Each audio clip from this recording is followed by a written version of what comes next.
This is Michael Orrell of MobileBurn.com, and today I have the Samsung SGH A657 for AT&T. It is a rugged push-to-talk handset. It's candy bar form. I guess you could think of candy bar brother to the Rugby. You can see its device is covered with hard plastics and rubber. All the grays are kind of a grippy but still pretty firm rubber. Back covers are also like a rubberized plastic. It's hard to describe. Very, very tough feeling, very, very solid, but a little bit of grip there.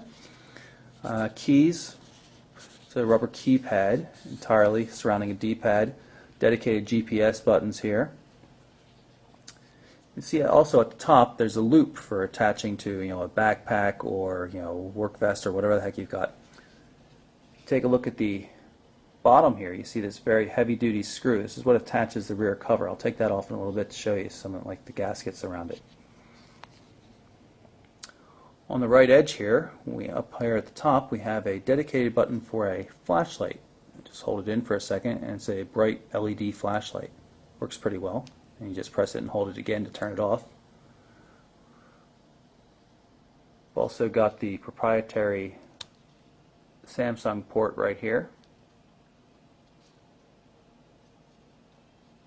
And this dedicated button here that pulls up the quick menu.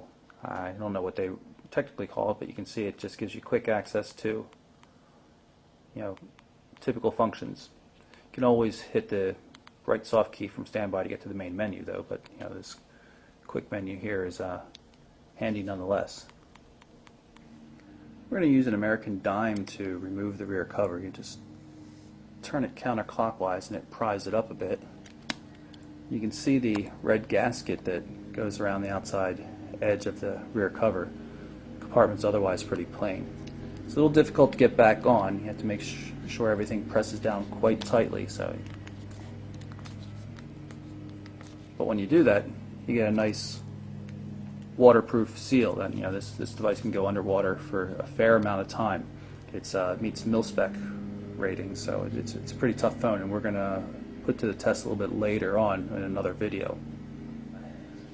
Weighs a little over 4.3 ounces, and that's due largely to the fact that that battery back there is pretty large. That's 1,420 milliamp hours. It's good for, rated for 3 hours of talk time, which isn't too much. I'm assuming that's 3G talk time, and it's good for over 10 days of standby time.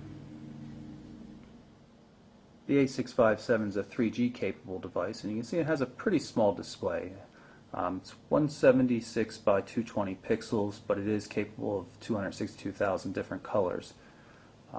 It's not big. You're not going to be doing web surfing and stuff like that on it, but it is pretty crisp. If you can get a good look here, you can see everything looks pretty nice on it in spite of that. We've got the typical AT&T messaging system in here, text messaging, MMS, that kind of thing.